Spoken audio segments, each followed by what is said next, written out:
নমস্কার। আমি একটি কবিতা পাঠ করে শোনাচ্ছি। কবিতাটির নাম পুঁথি জ্ঞানের বড়াই। লেখক বিজন রায়। শুরু থেকে শেষ মাঝে শুধু জীবনের কটা দিন, আশা নিরাশায় রুগ্ন জীবন, স্বপ্নেরা অতি ক্ষীণ। কেটে গেল অপকাজে, বৃথা চলে গেল সময়, মানুষের কাজে হয়নি এখনো জীবনের পরিচয়। তবুও গর্ব করি আমরা মানুষ, গর্ব কথা বলা। পড়িনি মানুষ হবার পাঠ, দেখিনি সমাজের পাঠশালা। বিদ্যাসাগর রবীন্দ্রনাথ পুঁথিগত কিছু জ্ঞান দিয়েছিল আমাদের আলোকের সন্ধান। গ্রহণ করিনি তাদের মানুষ হওয়ার শিক্ষা, পাঠ নিয়েছি রুটি ও রুজির বণিকি জ্ঞানের ভিক্ষা। সমাজটা যাক রসাতলে, আমাদের চাই টাকা। মৌন মিছিলে মিলিয়েছি পা, স্লোগান শুধু ফাঁকা। দায় ছিল যার সমাজ গড়ার, গতিহীনতার সন্ধিপ, তাহারা এখন মুদ্রা প্রসব যন্ত্র, বাগ্মী গ্রন্থ কীট।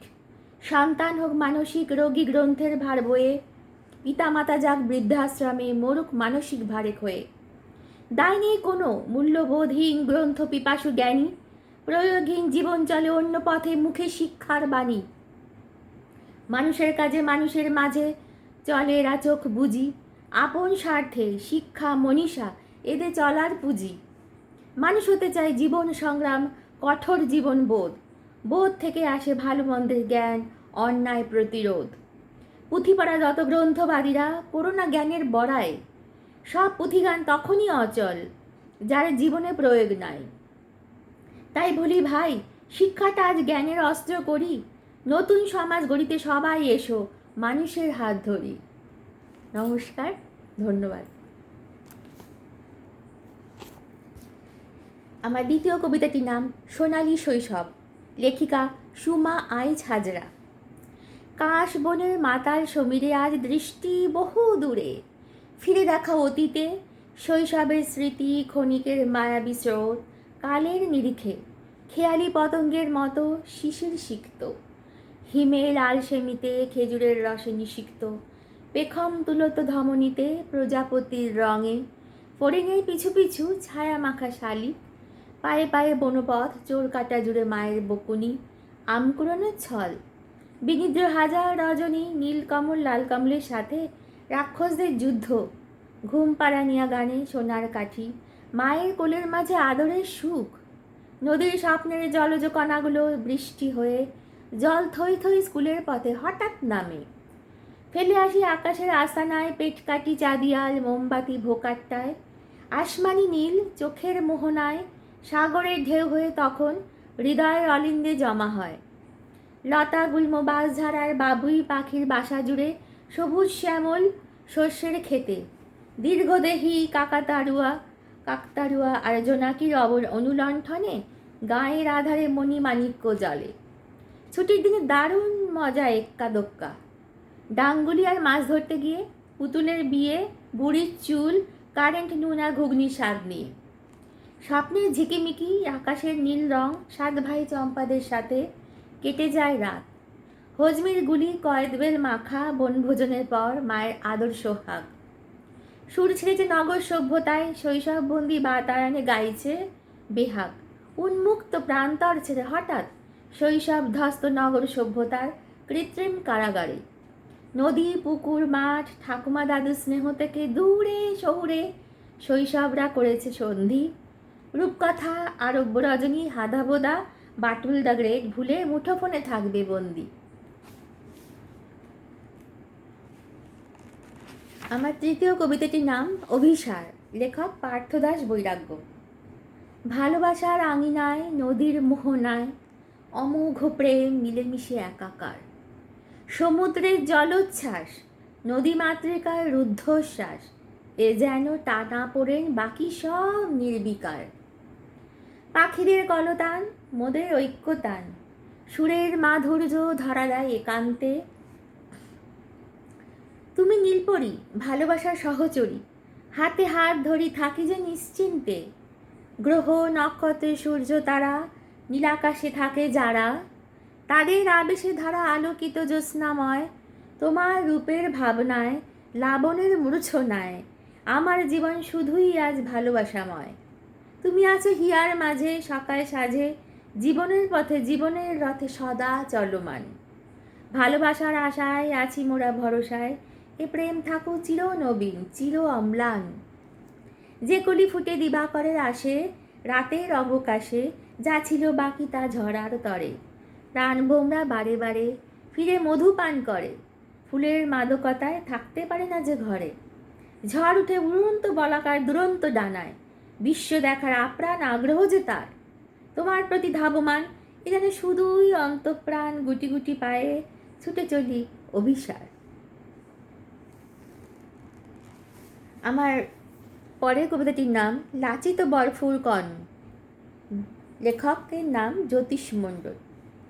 শুনো শুনো বলি সবে লাচিতের বলি, মোগল বিজয়ী বীর ইতিহাসে গাথা, বীর সেনানীর জীবনী করব প্রকাশ, তার জীবনের কিছু দিয়ে যাব আভাস। জাতীয় মহান বীর লাচিত বরফুকন আহোম সেনা প্রধান ছিল শুনো দিয়ে মন।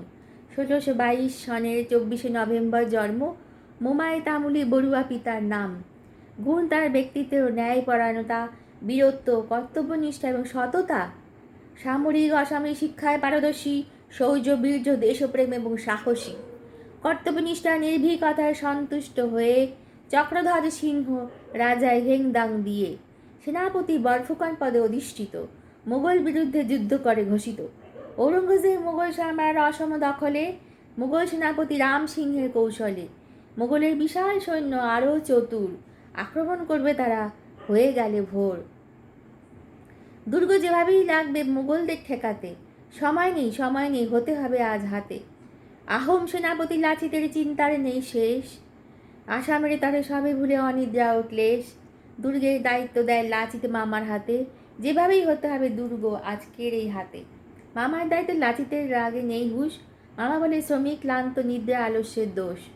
মামার অবহেলায় লাচিত মামাকে শিরচ্ছেদ করে, গর্জনে বলে দেশের চাইতে মামা বড় কেন হবে। লাচিতের এমন রূপ যখন দেখে সকল শ্রমিক, আলস্য ভুলে কর্মব্রতী হয় মনোযোগ অধিক।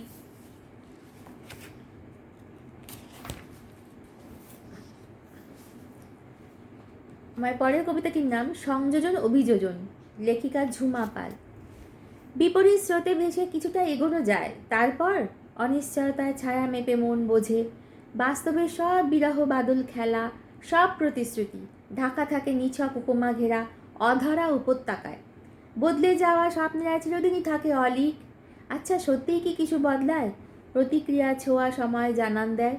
পরিণতিহীন যাপনকাল বাস্তবের দোতনায় হয় অলৌকিক। তবুও ভুলবশত উড়ে যায় ক্ষণিকের কিছু বোধ। অনিচ্ছুক কলমের আচরে ছিন্ন ভিন্ন অক্ষর ফিকে সব। পর্যায়ক্রমে পার হওয়া দিন উড়িয়ে ফেলছে সহযোগামী লজ্জা। শূন্যতা বোধে নিরাভরণ চোখ আঁকে কুয়াশা সজ্জা। এক অদ্ভুত নির্জনতা মাথা চাড়া দিয়ে উঠছে, ঘিরে ধরতে চাইছে বট ঝুড়ির জটা জালের মতো। কিন্তু এইভাবে নিঃশেষ হতে গিয়েও বিপরীত স্পর্ধা জাগছে। হারিয়ে গিয়েও ফিরে আসার সূচনা বোধে আক্রান্ত হচ্ছে মন। আবহ মানে সীমান্তে ধ্বনিত হচ্ছে জীবন মানে নয় হনন। জীবনের রূপ হোক সংযোজন, পুনর্বিকাশে থাকুক অভিযোজন। নমস্কার, ধন্যবাদ। কবিতাটির নাম ভালোবাসা করে কার। লেখক চিরন্তন দাস। আমি শ্রুতিপাঠ করে শোনাচ্ছি। তোমার ভালোবাসা বর্ণনাময় অরণ্যের কাছে এক টুকরো কাগজের উঠান। তোমার ভালোবাসা হিমালয় পর্বতের কাছে মরা নিস্তব্ধে পড়ে থাকা শিলাচূর্ণের মতো। তোমার ভালোবাসা আকাশের কাছে উড়ে যাওয়া সমুদ্রে ঢেউ খেলানো উদাস মেঘে খোলা চুলে খামখেয়ালি মেয়ের মতো। কথা কেন বললাম জানো? কয়েকটা প্রেম যখন ভেঙে গেছে তখন খেলাঘর বেদনার খেয়া পারাপার করে। শরীর চুয়ে চুয়ে নামছিল গরম গরম ঘাম, বুকের ভিতর আগুন। ভালোবাসার পথ খুব সহজেই ভেঙে যায়। চিৎকার চাপা থাকে মাটিতে, চমৎকার রাত্রে কালো হয়ে যায় শুকিয়ে যায় ঘাসের শিশি। কথা বললাম কেন জানো? আমার প্রিয় মানুষটার মেয়ে যেদিন অন্য রাজ্যে চলে গেছে কোনো এক অচেনা ছেলের সাথে, সেদিন বুঝেছি ভালোবাসা কারে কয়। ভালোবাসা কান্নার শব্দ খোঁজে খোলা আকাশের নিচে। ভালোবাসা ভালো একটা বাসার সন্ধানে স্বপ্ন কাছে আয়নার ছায়ায় অদৃশ্য, যখন তখন চোখের জলে দুঃখ লুকিয়ে লুকিয়ে কাঁদে। একথা কেন বললাম জানো? আমি মায়ের কাছে দ্বিতীয় হৃৎপিণ্ড। তবু যেদিন আমার মা পৃথিবীর সব সুখ ছেড়ে আমাকে ছেড়ে চলে গেল, সেই দিনও বুঝেছিলাম ভালোবাসা কারে কয়। ভালোবাসা সত্য কিছু নয়, শুধু অভিনয় আর অপেক্ষার পথ। প্রহর গুনতে গুনতে শেষ হচ্ছে জীবন, ভালোবাসা তুমি অনন্ত অভিনয়ের পথে দাঁড়িয়ে থাকো। আহা। পরের কবিতাটির নাম কবিতা, লেখক আনসারুল ইসলাম। কবিতা আমার পথের দিশারি, কবিতাই দেয় আলো। কবিতাবিহীন সকলই আধার, রোদেলা দুপুরও কালো। কবিতা আমায় বাঁচতে শেখায়, কবিতা দিয়েছে খুশি। কবিতা আমার একান্ত আপন, কবিতাই ভালোবাসি। কবিতা আমার প্রিয় পরিজন, কবিতায় সকল আশা। কবিতায় যেন হৃদয়ের খনি, কবিতায় ভালোবাসা। কবিতা আমার হৃদস্পন্দন, নিঃশ্বাসে আছে মিশে।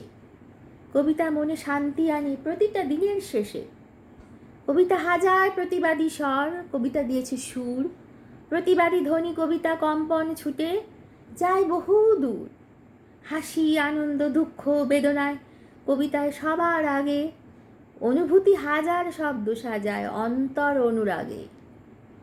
কবিতা মনের খেয়ালি সুর, সমাজের প্রতিচ্ছবি। পথের পাশে যা কিছু দেখে কবিতায় আঁকে কবি। আকাশের মাঝে হাজার তারা, চিরপ্রভাতের রবি। জোয়ার ভাটার পাখির গুজন মিশে আছে সবই। কবিতা কখনো সীমায়িত নয়, সীমানার কাটা তারে। দুর্ভেদ্য পথ পাড়ি দিয়ে যায় নিশীথ অন্ধকারে।